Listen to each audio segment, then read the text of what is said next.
Donc les planeurs durant la Seconde Guerre mondiale, le planeur de combat n'est jamais qu'un palliatif au défaut du parachute militaire.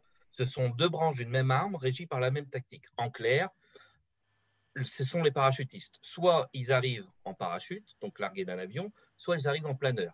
Mais les deux sont de la même branche, c'est-à-dire des parachutistes. C'est juste le moyen d'arriver au sol qui n'est pas le même.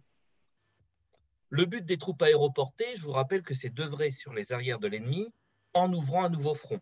Les premiers qui vont mettre en place les parachutistes sont les Russes, et en 1934, leur technique est suffisamment avancée pour donner une démonstration dans les environs de Kiev. Le public et des dignitaires étrangers.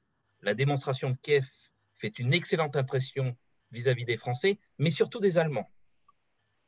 Alors, le parachutisme, sa force et sa faiblesse. Bon, sa force, le parachutiste, c'est un soldat d'élite, etc. Je ne vais pas trop m'y attarder. Je vais plutôt parler des faiblesses. Le parachutiste ne peut emporter avec lui qu'un équipement limité. Certes, il existe des conteneurs parachutables pour le matériel le plus lourd, mais ce dernier subit les caprices du vent, donc la dispersion du matériel.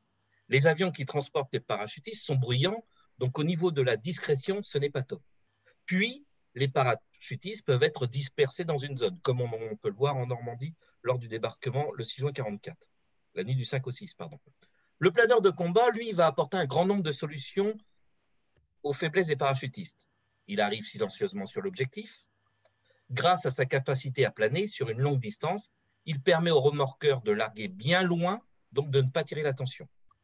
Moins soumis aux caprices du vent, et réduit la dispersion des troupes au sol, donc un gain de temps, puisqu'il y a une concentration au moins de 15 personnes dans un planeur, sauf dans le film où ils ne sont que 3 ou 4.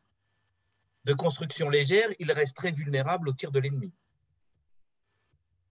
Le planeur de combat, ça n'a aucun rapport avec le planeur civil. Un planeur civil, c'est une machine de sport. On peut rester très longtemps en vol sans rien. Le planeur militaire, en fait, grosso modo, c'est une boîte de chaussures avec des ailes. Le but est de transporter des choses lourdes et volumineuses. Ici, vous voyez, vous avez le planeur Amilcar, le constructeur est General Aircraft Amilcar. Il fait 21 mètres de longueur, une envergure de 34 mètres, une hauteur de 6 mètres 10. Sa masse à vide était de 8300 kg et il pouvait transporter une charge de 8000 kg, c'est-à-dire quasiment son poids. Ici, vous avez, en train de sortir de sa soute, un char M22 Locust, pour vous dire la capacité de transport. Et puis surtout, le planeur militaire peut atterrir sur des terrains sommaires sans se casser. C'est du consommable malgré tout. Ferdinand Otto Misch, 1905-1992, c'est un Tchèque. Il va s'engager dans la France libre en juillet 1940. Il intègre le BCRA, c'est le Bureau central du renseignement et d'action. En fait, c'est le service de renseignement et d'action, c'est-à-dire un peu les espions, si vous préférez, de la France libre.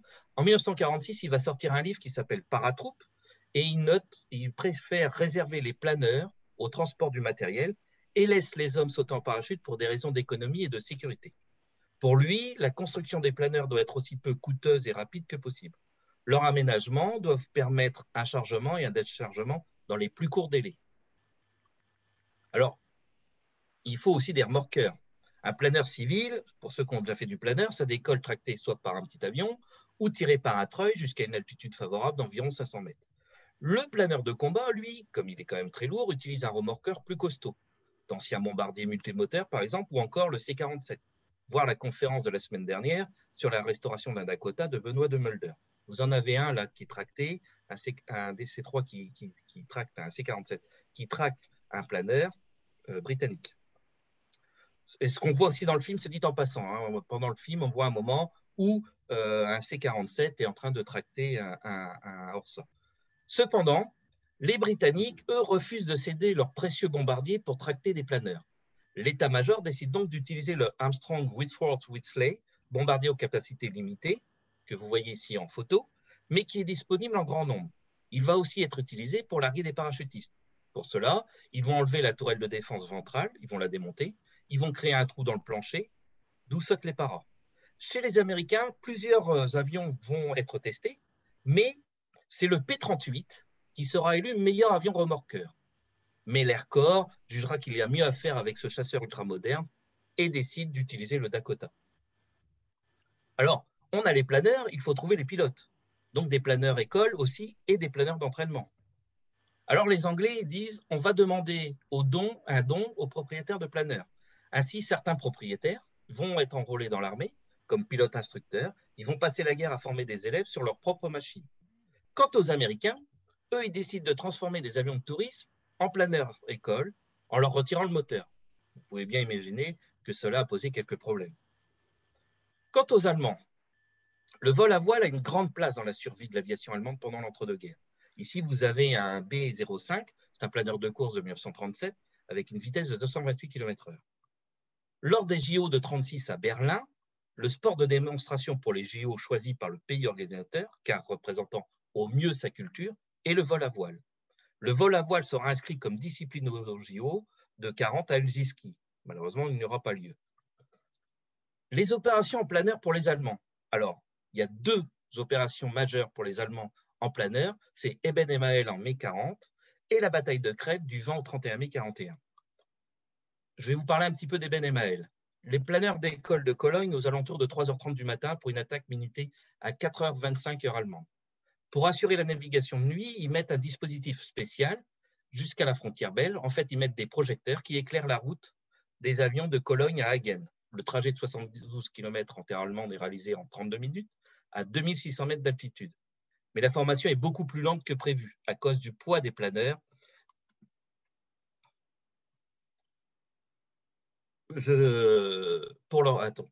Excusez-moi, je suis allé trop vite. Mais la formation est beaucoup plus lente que prévu à cause du poids du planeur. Arrivés au-dessus d'Hagen, les planeurs se détachent et vont parcourir les 27 km de leur objectif en 14 minutes, soit une finesse de 14, pas mal pour des planeurs. Alors voilà, je fais la petite parenthèse sur la finesse. C'est la distance que va franchir un avion en vol plané par rapport à son altitude. Donc avec une finesse de 14, il devait théoriquement être largué à 1928 mètres. À 5h24 heure belge, les premiers d'entre eux se posent sur le fort. Les Belges vont remarquer des planeurs du groupe Béton. Oui, chaque groupe va avoir un nom comme Béton, Acier, etc. Mais ils prennent pour des avions de détresse et ne s'inquiètent pas. Après 30 minutes de combat, le pont est pris. Le groupe Acier se pose à 5h20. La rapidité et la surprise remportent. 10 minutes suffisent pour atteindre leur objectif. Le groupe Fer, lui, se pose à 5h34. Difficulté pour eux, le terrain est accidenté. Les autres se sont posés avant eux, donc il n'y a plus d'effet de surprise. Le brouillard empêche leur objectif aussi. Plusieurs accidents à l'atterrissage et plusieurs hommes sont blessés ou tués avant même le début du combat.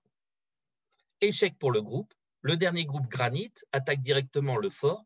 Sur 11 planeurs, 2 n'arriveront pas à temps. Les 9 autres se posent au fort à 5h24 sous le feu des rares mitrailleuses. Mais même un planeur va arriver à se poser et il va avec son aile taper sur une mitrailleuse. Donc, c'est une réussite. Si on parle de la 3 alpha, c'est-à-dire l'analyse après action d'Eben Emael, ce qu'on peut dire, c'est qu'au niveau de la discrétion, les planeurs ont été vus avant même leur atterrissage, aussi bien au fort qu'au pont. Donc, c'est un échec. Au niveau de la précision à l'atterrissage, c'est un succès. La majorité d'entre eux se posent à proximité de leur objectif. Les causes de la réussite de la mission sont multiples, mais on peut dire que les planeurs sont un des éléments de cette réussite. Il va y avoir une autre opération, c'est l'opération Mercure, c'est-à-dire l'invasion de la Crète, qui va durer du 20 mai au 31 mai, mais certains disent au 1er juin.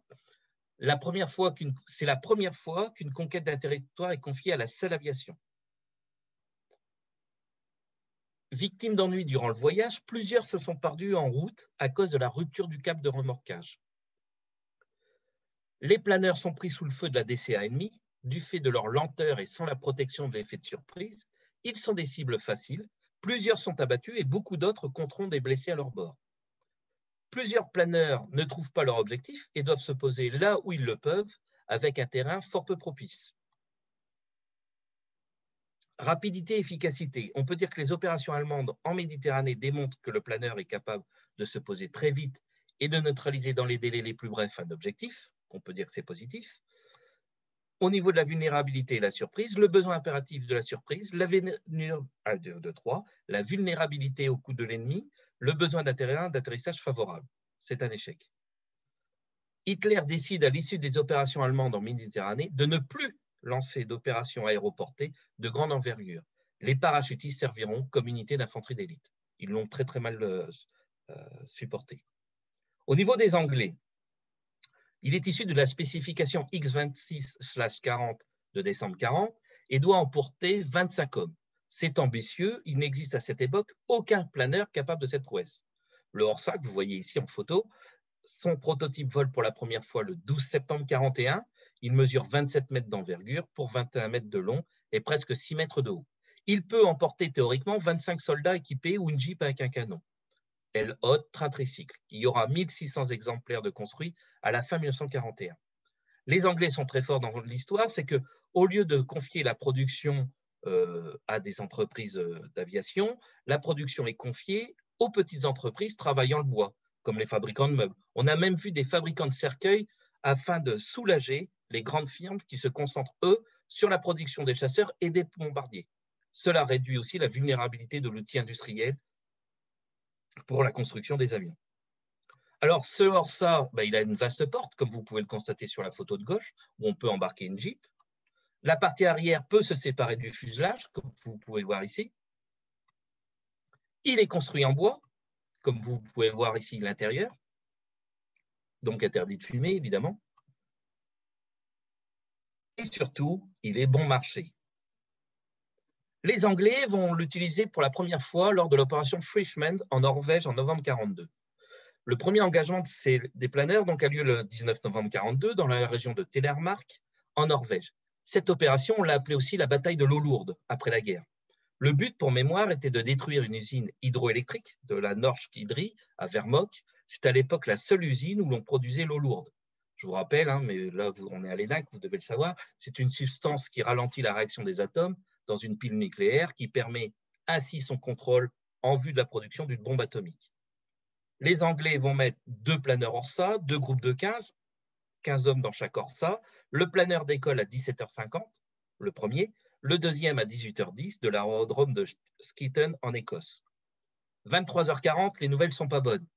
Il y a un planeur qui a été largué en mer.